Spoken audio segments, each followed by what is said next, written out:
仍毫无头绪。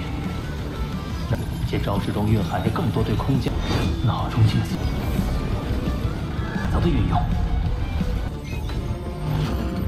不可大意。竟与我完全相同，哪种程度？包括。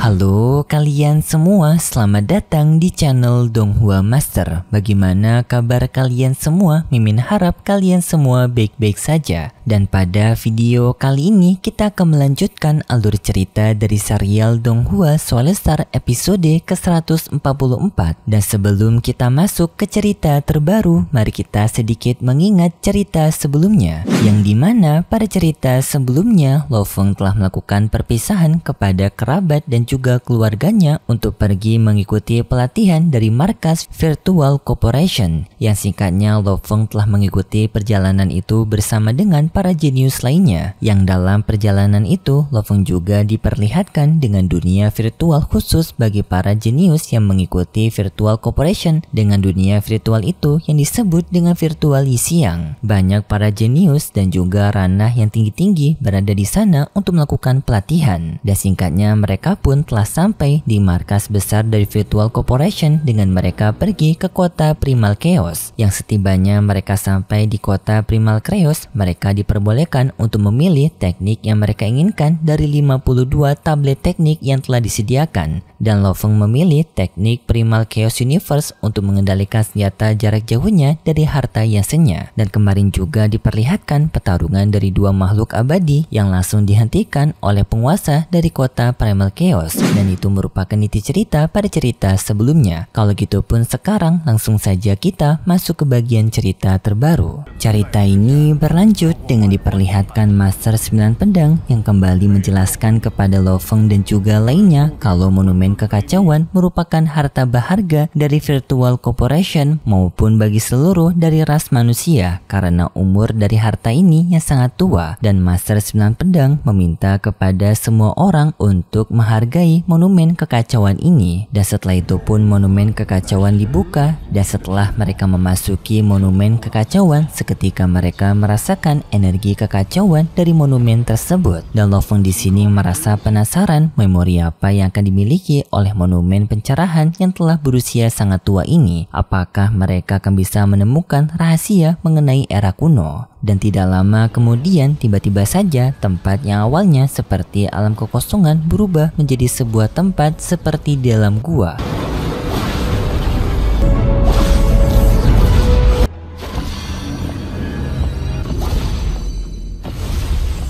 这就是九羽混沌杯。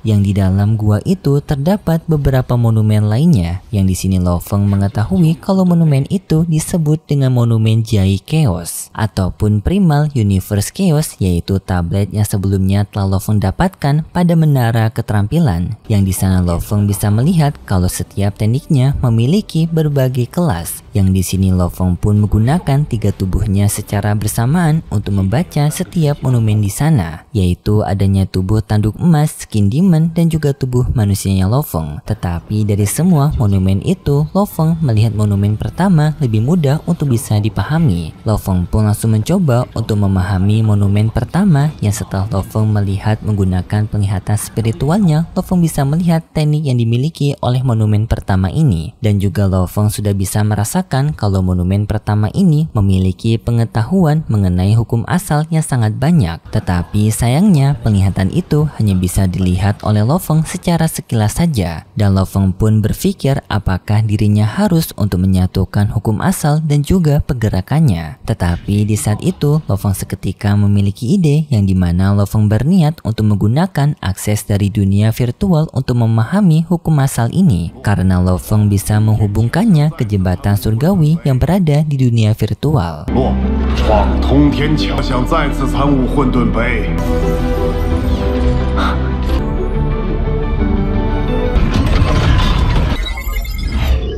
Setelah Singkat cerita, Lo Feng pun telah memasuki dunia virtual, lebih tepatnya di jembatan surgawi. Tetapi di saat itu, Lo Feng bertemu dengan penetua Changbo. Lo Feng pun menyapa penetua Changbo, tak menyangka akan bertemu untuk kedua kalinya. Tetapi penetua Changbo menjawab bahwasanya sebelumnya yang Lo Feng temui pada saat pertama kali memasuki virtual Yinxia sebenarnya itu bukan penetua Changbo asli, melainkan hanyalah ilusinya saja. Jadi sekarang merupakan pertama kalinya mereka berdua saling bertemu. Yang di sana penetua Changbo memberitahu kepada Lo Feng bahwasannya jembatan ini merupakan jembatan surgawi Tongtian yang memiliki 52 jalur, dan jika Lo Feng bisa melewati setiap jalurnya, maka Lo Feng akan bisa memahami setiap tekniknya. Tetapi hal ini sangatlah sulit karena semua peserta yang terhitung telah melewati jembatan Tongtian ini ternyata hanyalah satu orang saja yang bisa melewati secara berturut-turut, yaitu Bolan seorang, sedangkan lainnya masih belum bisa melewati tahapan pertama. Lo Feng mengatakan kalau ia tidak akan kalah dengan Bolan. Yang di sini pun Master Changbo bertanya kepada Lo Feng bagaimana Lo Feng ingin melewati jembatan surgawi pertama. Apakah ingin melakukan pertempuran dengan lawan memiliki kekuatan mental ataupun fisik mental? Sebelum memilih, Lo Feng memikir kalau Primal Chaos Universe, yaitu teknik yang sebelumnya telah ia pilih, merupakan salah satu kriteria untuk bisa melewati jembatan Tongtian ini. Jadinya Lo Feng ingin berlatih secara maksimal. Yang di sini Lo Feng memutuskan ingin melawan musuhnya yang memiliki dua teknik secara langsung, yaitu kekuatan mental dan juga ilusi mental. Lalu pun penetua Changbo menghilang dari sana, tetapi ia juga menyarankan kepada Lo Feng untuk tidak bertindak gegabah dengan pilihannya sendiri, karena bisa dibilang Lo Feng telah meningkatkan kesulitan dalam pelatihannya. Setelah itu pun tiruan Lo Feng muncul, dengan di sini Lo Feng juga cukup kagum dengan tiruannya karena memiliki bentuk tiruan yang sangat mirip. 竟与我完全相同，哪种程度？包括 Lalu Lo Feng pun bersiap-siap untuk melakukan pertempuran, sedangkan penetua Changbo kembali ke tempat pengawas. Yang di sini ia bertemu dengan seorang penguasa berbadan besar. Yang di sana penguasa itu bertanya kepada Tuan Changbo mengenai ujian yang telah berlalu. Penetua Changbo menjawab bahwasanya orang yang telah melewati jembatan pertama hanyalah Bolan saja, sedangkan lainnya masih berada di tahapan pertama, serta para murid lainnya yang merupakan asuhan dari sang penguasa ini. 还在测试中，而其中，哦。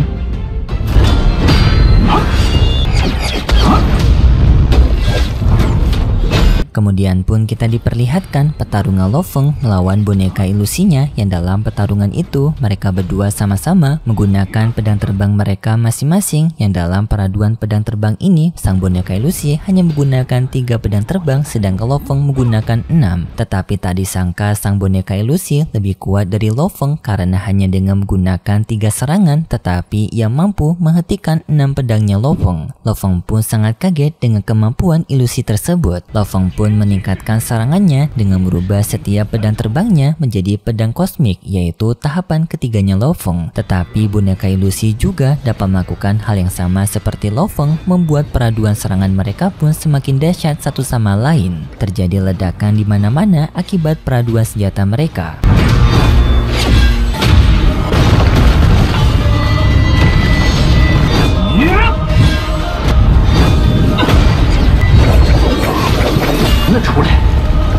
Apalagi boneka ilusi lawannya Lo Feng juga bisa menggunakan kekuatan monumen kekacauan lebih baik daripada Lo Feng, membuat pertarungan ini jauh lebih diuntungkan dari boneka ilusi tersebut karena Lo Feng sendiri masih belum bisa menguasai penuh aura dari monumen kekacauan di dunia pelatihan ini. Singkat cerita, pelatihan Lo Feng pun telah berakhir. Yang di sini Lo Feng masih memikirkan mengenai pelatihan tadi karena Lo Feng telah menyadari kekurangannya yang masih belum bisa mahir dalam mengendalikan monumen kekacauan, berbeda dengan boneka ilusi lawannya yang karena kekurangan satu faktor saja membuat Lo Feng dapat dikalahkan dengan mudah oleh boneka ilusi lawan sebelumnya. Babata juga sependapat dengan Lo Feng dengan mengatakan kalau diukur dari kekuatan Lo Feng sekarang, jika diukur dengan presentasi maka Lo Feng akan kalah 99,1%.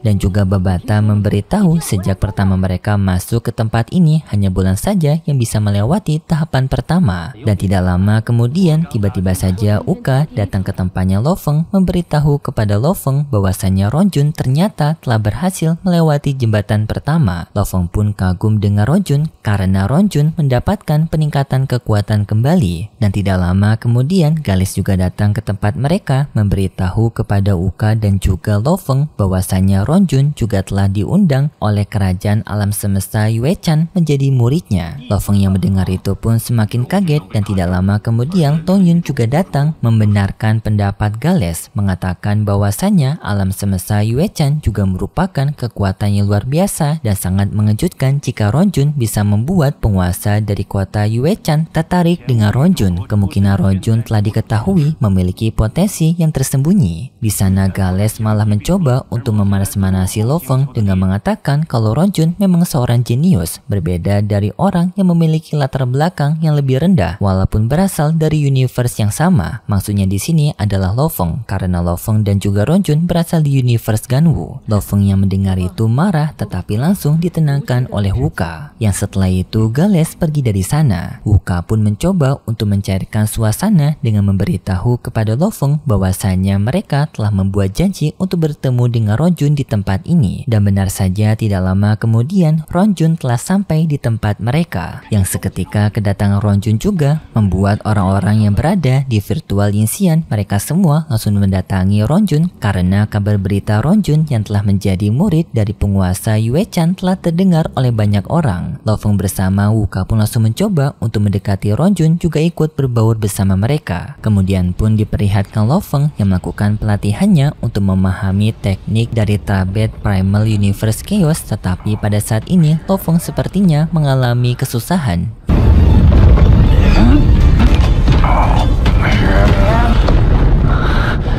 Yang di sini Lo Feng sadar kalau pemahamannya masih kurang dalam pemahaman teknik tablet Primal Chaos ini, tetapi Lo Feng mencoba untuk mencari cara lain agar dirinya tetap bisa untuk pergi ke jembatan kedua Tongtian. Tetapi di saat itu tiba-tiba saja Lo Feng mendapatkan email yang dalam email itu Lo Feng mendapatkan sebuah saran mengenai kegagalan Lo Feng pada ujian jembatan Tongtian pertama sebelumnya, yang di sana ia telah mengetahui kalau Lo Feng sangat sulit sekali untuk bisa memahami teknik tablet dari Primal Chaos. Jadi isi dari email itu menyarankan kepada Lo Feng untuk mempelajari teknik yang berasal dari gulungan Yan. Dan mohon diingat kalau gulungan Yan ini merupakan persingkatan karena nama aslinya itu Pyo Sue. Tetapi karena susah disebut, kita sebut saja dengan teknik Yan, yang dimana teknik Yan sendiri merupakan versi cerita dari novelnya. Lo Feng yang melihat ini sangat bingung kok ada orang yang bisa mengirim email kepada dirinya secara anonim. Babata menjelaskan kalau kemungkinan orang ini merupakan orang yang besar karena dapat mengetahui situasi kesusahan Lo Feng pada ujian sebelumnya. Jadi kemungkinan orang besar ini telah mengawasi Lo Feng. Yang di sini Babata menduga kalau orang yang sedang mengawasi Lo Feng ini kemungkinan memiliki latar belakang yang besar seperti raja ataupun Marquis. Lo Feng yang mendengar itu pun bingung siapa orang tersebut karena sepengetahuan Lo Feng Master 9 Pedang telah pergi meninggalkan kota Chaos ini. Jadi kemungkinan bukanlah Master 9 Pedang. Babata menyetujui hal tersebut dan di sini pun Babata menggunakan pikiran cerdasnya untuk mencari tahu kemungkinan siapa orang yang memiliki potensi besar telah mengirimkan surat email ini. Singkatnya Babata telah menemukan kelompok yang cocok yang disebut dengan kelompok sekolah 9 bulu, yang dimana kelompok dari sekolah 9 bulu sendiri ternyata juga memiliki kewenangan untuk memeriksa setiap peserta yang mengikuti jembatan Tongtian, yang mereka juga kedatangannya ke sini adalah untuk mencari murid mereka. Jadi kemungkinan mereka sengaja untuk memberikan arahan kepada Lo Feng karena mungkin mereka tertarik untuk menjadikan Lo Feng sebagai murid mereka. Dan juga Babata memberitahu kalau seseorang yang bernama Lian Luo yang merupakan pemilik dari teknik Yan yang sebelumnya telah ditawarkan oleh perwakilan dari sekolah 9 bulu yang tadi mengawasi Lo Feng, yang dimana Lian Luo merupakan murid dari sekolah 9 bulu juga. Kalau kalian pusing dengan penjelasan panjang ini, intinya Lian Luo itu merupakan orang yang seperti Lo Feng, penguasaan tekniknya sama dan juga menggunakan senjata Yansen. Jadinya Babata mencoba untuk memberitahu kalau sekolah 9 bulu ini mungkin sangat cocok untuk Lo Feng. Lo Feng pun menduga apakah orang yang telah mengirimkan surat ini merupakan si senior Lian Luo ini, tetapi Babata tidak membenarkan hal itu. Babata memberitahu kalau Lian Luo merupakan seorang jenius yang sangat hebat pada eranya. Ia dapat menerobos ranah abadi dalam waktu 100 tahun saja, tetapi sayangnya kejayaannya tidak berlangsung lama karena ia digugurkan oleh pasukan musuh. Babata pun menyarankan kepada Lo Feng untuk tidak memikirkan siapa orang yang telah mengirimkan surat ini. Lebih baik mereka mencoba untuk memahami teknik Yan yang sebelumnya telah disarankan. Yang di sini Babata memberitahu kalau teknik Yan ini bisa mereka dapatkan dengan cara membeli menggunakan poin seharga 800 poin. Tetapi kocaknya Lo Feng memberitahu kalau semua poinnya itu telah habis karena pembelian di awal sebelumnya. 是给魔杀族分身买装备和秘法。谁让你换那么快，一分不少。是你怂恿的吗？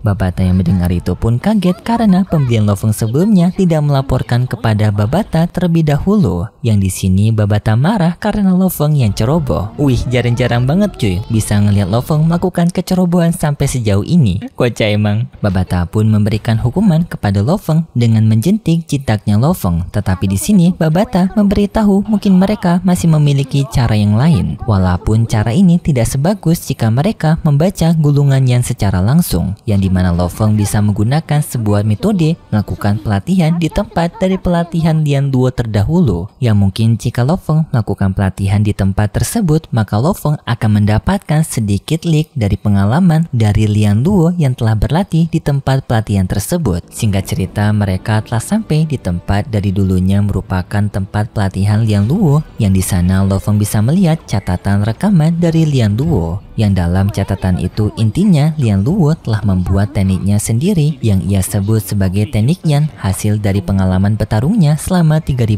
tahun agar dirinya bisa menjadi seorang abadi yang terkuat dari semuanya. Yang singkatnya, dari semua catatan Lian Luo ini Lo Feng bisa mendapatkan pengalaman sedikit dari Lian Luo sampai 72%.